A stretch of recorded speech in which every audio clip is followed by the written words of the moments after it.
Iran और Israel के दरमियान बरसों पुरानी खूनी दुश्मनी की वजह क्या है? ईरान इसराइल की दुश्मनी कैसे शुरू हुई? शैतान कोचक किसे कहा जाता है? ईरान में हमास रहनुमा को कैसे निशाना बनाया गया? इसराइली रिटायर्ड मेजर जनरल ने इसराइली सलामती के हवाले से कैसा बड़ा दावा कर दिया? जानिए खबर टाइम की स्टोरी में। ईरान और इसराइल दिहाइयों पुराने हरीफ हैं। इनके दरमियान हालिया कशीदगी का बायस 1 अप्रैल को शाम के दारुल हुकूमत दमिश्क में ईरान के सफारत खाने पर इसराइल का मुबैना हमला था। ये हमला ऐसे मौका पर किया गया जब गजा में भी जंग जारी थी, जिसका आगाज गुज़िश्ता बरस अक्टूबर में हुआ। इसराइल और ईरान मशरकी वुस्ता के ऐसे हरीफ हैं जिनको नाकाबिले तस्खीर समझा जाता है। मशरकी वुस्ता में कशीदगी बढ़ रही है। इसराइली वजीर आज़म बिन्यामिन नेतन्याहू ने जंगी अमूर से मुतल्लिक अपनी काबीना को तलब किया और बताया कि मुल्क के दिफाई निजाम को हमले से निपटने के लिए तैनात किया गया है। 1 अप्रैल 2024 को दमिश्क में ईरानी कौंसल खाने पर हमले में इसके 2 सीनियर फौजी कमांडरों की हलाकत के बाद ईरान ने जवाबी कार्रवाई की बात कही थी और ईरान ने कौंसल खाने पर हमले का इल्जाम इसराइल पर लगाया था। ये ईरान और इसराइल के दरमियान पुराने कज़े का ताज़ा तरीन मामला था। इसराइल और ईरान के दरमियान बरसों से खूनी दुश्मनी जारी है और जुग्राफिया सियासी अवामिल के नतीजे में इनकी शिद्दत में उतार चढ़ाव आता रहता है। इनके कज़िये मशरक़ वुस्ता में अदम इस्तेहकाम की अहम वजूहात में से एक हैं। तेहरान इसराइल को अमेरिका का हलीफ होने की वजह से शैतान कोचक यानी छोटा शैतान कहता है, जबकि इसके लिए अमेरिका शैतान बुजुर्ग यानी बड़ा शैतान है। दूसरी जानिब इसराइल का इल्जाम है कि ईरान दहशतगर्द ग्रुपों की माली मुआवनत करता है और इनके मुफादात के खिलाफ हमले करता है। इन पुराने दुश्मनों के दरमियान की दुश्मनी के नतीजे में बहुत सी हलाकतें हुई और अक्सर ये सब पसे पर्दा कार्रवाइयों के तौर पर सामने आया और कोई भी हुकूमत इनकी जिम्मेदारी कबूल न करती। ताहम गजा की जंग ने हालात को मजीद खराब किया। ईरान इसराइल की दोस्ती इतनी गहरी थी कि ईरान मिस्र के बाद दूसरा मुल्क था जिसने इसराइल को एक आजाद रियासत के तौर पर तस्लीम किया। दोनों के माबैन तिजारत भी जारी थी। ईरान इसराइल को तेल एक्सपोर्ट करता तो इसराइल ईरान की डिफेंस सेक्टर में मदद करता था। सबसे बड़ी बात यह थी कि ईरान में इसराइल की एम्बेसी भी मौजूद हुआ करती थी। इसराइल की एयरलाइन अपने दारुल हुकूमत तेल अवीव से ईरान के दारुल हुकूमत तेहरान के लिए अपनी सर्विसेज फराहम करता था। यहाँ तक कि जब अरब इसराइल की 1967 में जंग हुई तो ईरान ने इसका भरपूर साथ दिया और इसराइल की तेल की जरूरत को पूरा किया, जिसकी वजह से अरब को इस जंग में शिकस्त हुई। इसराइल और ईरान के दरमियान ताल्लुकात 1979 तक काफी खुशगवार हुआ करते थे, लेकिन फिर तेहरान के इक्तदार पर आयतुल्लाह खामनेई के नाम नेहाद इस्लामी इंकलाब ने कब्जा कर लिया और सब कुछ बदल कर रख दिया। 1967 से पहले तक ईरान में रजा पालवी की हुकूमत थी, जिसने अमरीकी ताउन से ईरान में इस्लाम की अहमियत को खत्म कर दिया था। जिसके बाद आयतुल्लाह रूहुल्लाह खामनेई ने रजा पालवी को निकाल बाहर किया और ईरान की बागडोर संभाल कर इस्लामी कानून नाफिज कर दिया। ईरान के मगरब नवाज रहनुमा मोहम्मद रजा शाह इसराइल को अपना इत्तेहादी समझते थे। रजा शाह को ईरान में एक ऐसे इनकलाब के जरिए इक़्तिदार से अलग किया गया जिसको इस्लामी इनकलाब करार दिया जाता है। ये तहरीक इसराइल मुखालिफ होने के अलावा एक नजरियाती हुकूमत के क्याम का सबब भी बनी, जिसके बाद दोनों जिगरी दोस्त मुमालिक एक दूसरे के खूनी दुश्मन बन गए। अगरचे ईरान ने फलस्तीन की तकसीम के मंसूबे की मुखालफत की थी, जिसकी वजह से 1948 में इसराइल की रियासत कायम हुई थी, लेकिन मिस्र के बाद ईरान दूसरा इस्लामी मुल्क था जिसने उसे तस्लीम किया था। इस वक्त ईरान में बादशाह थी और वहाँ पहलवी खानदान की शाहों की हुकूमत थी और वो मशरक़ी वुस्ता में अमेरिका के अहम इत्तेहादियों में भी शामिल थे। इसी वजह से इसराइल के बानी और इसके पहले सरबराह डेविड बेन गोरिन की हुकूमत ने अपने अरब पड़ोसियों की तरफ से नई यहूदी रियासत को मुस्तरद करने का मुकाबला करने के लिए ईरान से दोस्ती की कोशिश की और इनकी दोस्ती भी हासिल की।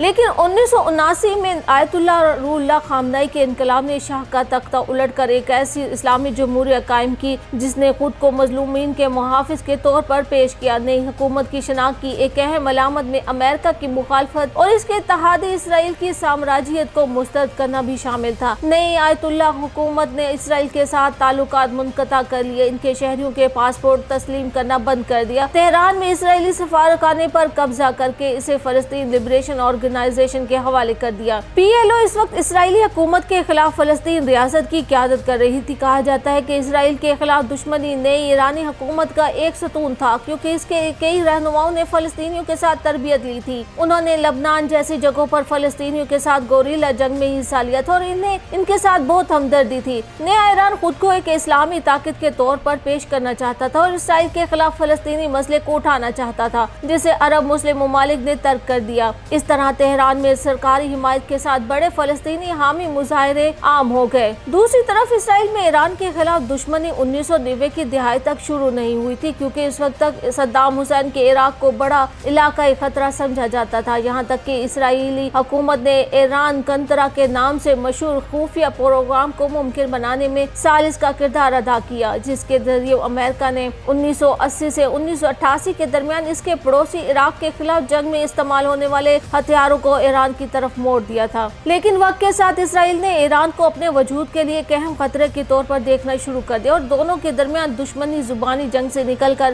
حقیقی جنگ تک چلی گئی۔ دوسری بڑی علاقائی طاقتور سعودی عرب سے بھی ایران کا سامنا رہا۔ ایران اس بات سے آگاہ ہے کہ وہ بنیادی طور پر سنی اور عرب اسلامی دنیا میں ایک فارسی اور شیعہ ملک ہے، اور ایرانی حکومت نے اپنی تنہائی کے احساس کے پیش نظر ایک حکمت عملی تیار کرنا شروع کر دی کہ کہیں اس کے دشمن ایک دن اس کی سرزمین پر نہ حملہ کر دیں۔ اس طرح تہران کے ساتھ منسلک تنظیموں کا نیٹ ورک پھیل گیا اور انہوں نے ایرانی مفادات کے لیے فوجی کارروائیاں کی۔ ان میں لبنان سے تعلق رکھنے والے حزب اللہ سب سے نمایاں تھے۔ اس تنظیم کو امریکہ اور یورپی یونین نے دہشت گرد تنظیم قرار دیا۔ آج نام نہاد ایرانی مزاحمت کا محور لبنان، شام، عراق اور یمن تک پھیلا ہوا ہے۔ اسرائیل بھی خاموش نہیں بیٹھا رہا اور اس نے ایران اور اس کے اتحادیوں پر حملے کیے اور دیگر کارروائیوں کو انجام دیا، لیکن انہوں نے ایسا اکثر تیسرے ممالک میں کیا جہاں وہ ایران نواز افواج سے لڑنے والے مسلح گروہوں کی مالی معاونت اور حمایت کرتا تھا۔ ایران اور اسرائیل کے درمیان لڑائی کو شیڈو وار کے طور پر بیان کیا جاتا ہے، کیونکہ دونوں ممالک نے اگرچہ ایک دوسرے پر حملے کیے لیکن انہوں نے بہت سے معاملات میں باضابطہ طور پر ان میں اپنی شرکت کا اعتراف نہ کیا۔ 1992 میں ایران نواز اسلامی جہاد گروپ نے بیونس آئرس میں اسرائیلی سفارتخانے کو دھماکے سے اڑا دیا، جس کے نتیجے میں 29 افراد ہلاک ہوئے۔ اس سے کچھ عرصہ قبل ہی حزب اللہ کے رہنما عباس موسوی کو قتل کر دیا گیا تھا اور اس حملے کو وسیع پیمانے پر اسرائیل کی انٹیلیجنس سروسز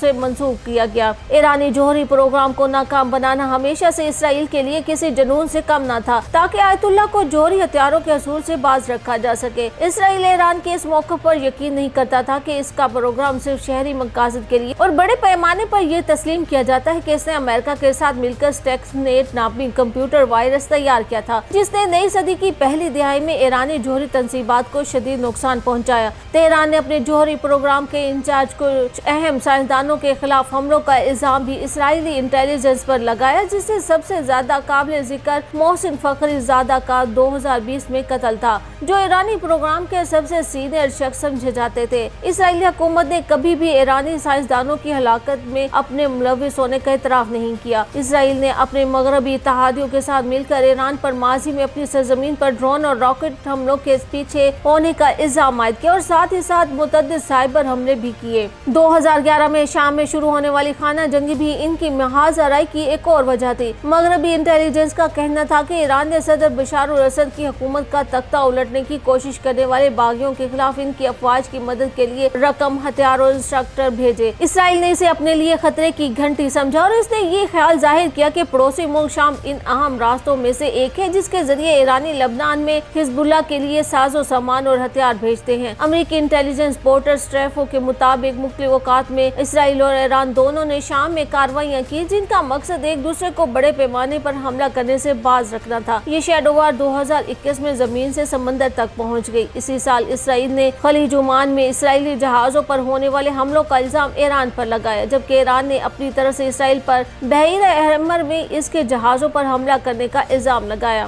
گزشتہ سال 7 اکتوبر کو حماس کے اسرائیل کے خلاف حملوں اور اس کے جواب میں اسرائیلی فوج کی طرف سے غزہ کے خلاف شروع کی گئی شدید فوجی کارروائی کے بعد تجزیہ کاروں اور دنیا بھر کی حکومتوں نے خدشہ ظاہر کیا کہ یہ تنازع خطے میں ایک سلسلہ وار رد عمل کو ہوا دے سکتا ہے اور ایران اسرائیل کے درمیان کھلے اور براہ راست ٹکر کا سبب بھی بن سکتا ہے۔ لبنان کی سرحد پر مبینہ طور پر اسرائیلی فورسز اور حزب اللہ سے منسلک ملائیشیا کے درمیان جھڑپوں میں حالیہ مہینوں میں اضافہ ہوا اور اسی طرح مغربی کنارے کے مقبوضہ علاقوں میں فلسطینی مظاہرین کے ساتھ جھڑپیں بھی ہوئیں۔ اس سے نیچے تک ایران اور اسرائیل دونوں ہی اپنی دشمنی کو بہت حد تک جنگ تک لے جانے سے گریز کر رہے تھے، لیکن تہران کی جانب سے ڈرون اور میزائل حملوں کے آغاز کے ساتھ یہ رخ بدل گیا۔ सितम ज़रीफ़ी ये थी कि अब भी कोई भी बड़े पैमाने पर तनाज़ा नहीं चाहता था। इसराइल को गजा में हमास के खिलाफ तबाहकुन जंग में दाखिल हुए 6 माह हो चुके थे और इस जंग ने बैनुल अक़वामी सतह पर इसकी साख पर बड़े पैमाने पर मनफी असरात मुरतब किए और इसराइल को पहले से कहीं ज़्यादा अलग थलग कर दिया। तज्ज़ियाकारों ने खबरदार किया कि हमास के बरक्स ईरान एक रियासत है और इसलिए बहुत ज़्यादा ताकतवर है, लेकिन इसी दौरान इसके सामने बहुत से मुआशी मसाइल हैं और इसकी हुकूमत दाखिली कानूनी हैसियत के बहरान का शिकार है, क्योंकि वहाँ ख़वातीन मजहबी पाबंदियों के खिलाफ कई महीनों से सरापा एहतजाज थी। दमिश्क में ईरानी कौंसल खाने पर होने वाले हमले में 13 अफराद हलाक हुए। इस हमले में तेहरान को खास नुकसान पहुँचा। हलाक होने वालों में नामवर ईरानी सीनियर कमांडर और पासदार इनकलाब के ब्रिगेडियर जनरल मोहम्मद रजा जाहिदी और इनके नायब ब्रिगेडियर जनरल मोहम्मद हाजी रहीमी शामिल थे। ईरान की वजारत खारजा ने हमला करने वालों को सजा देने का अहद किया और शाम में इसके सफीर हुसैन अकबरी ने ऐलान किया कि जवाब फैसला कौन होगा। इसके बाद शनिचर के रोज ड्रोन और मिसाइल के हमले यकीनन तवील अरसे से जारी इनकी दुश्मनी में आखिरी तीर न थे, जिसमें 300 से ज्यादा मिसाइल दागे गए, जिन्हें इसराइली एरियल डिफेंस सिस्टम ने फिजा में ही नाकारा बना दिया। मगर इसके बाद हमास के रहनुमा की ईरान में ड्रोन हमलों में शहादत के बाद एक बार फिर दोनों मुमालिक में ठन गई। गुज़िश्ता माह हमास के सियासी विंग के सरबराह इस्माइल हनिया ईरान के दारुल हुकूमत तेहरान में एक फिजाई हमले में शहीद हो गए थे। ख्याल किया जाता है कि हनिया के कत्ल के पीछे इसराइल का ही हाथ था। हनिया के कत्ल से चंद घंटे कबल इसराइल ने लबनान के दारुल हुकूमत बैरूत में एक फिजाई हमले में हिजबुल्लाह के अहम रहनुमा फवाद शकर को भी शहीद किया था।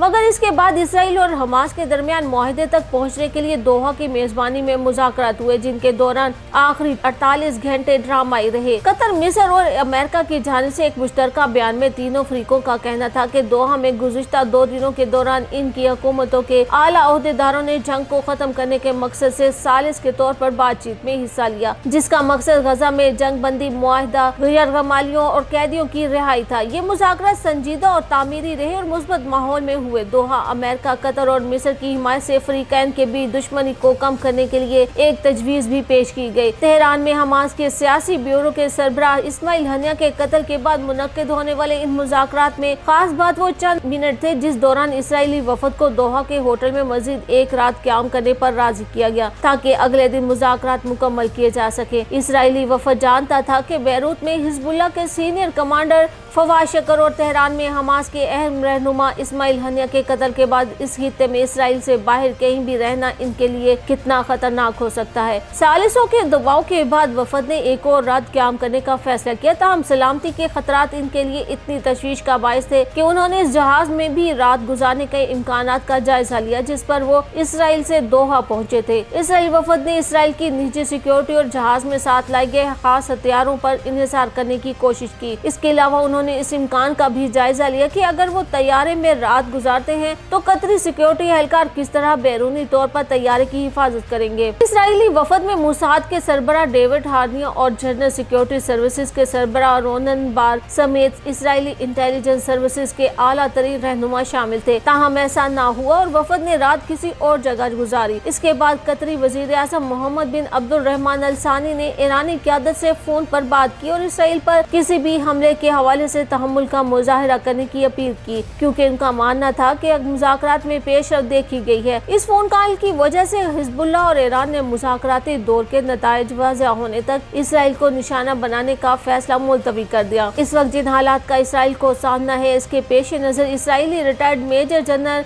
यज़हाक बर्क ने इसराइल की सलामती के हवाले से बहुत बड़ा दावा कर दिया है कि हमास से जंग और ईरान से कशीदगी के बायस इसराइल अगले साल तक सफाई हस्ती से मिट जाएगा। उनका कहना था कि ईरान और हमास की इसराइल को खत्म करने की धमकियां खाली धमकियां नहीं, वो इस नतीजे पर पहुंचे हैं कि वजीर दिफा को भी अंदाजा हो चुका है कि इसराइली जंग के मकासद हासिल करने में नाकाम हो गया है। वो गजा की दलदल में फंस चुके हैं और मुसलसल अपने फौजियों को खो रहे हैं।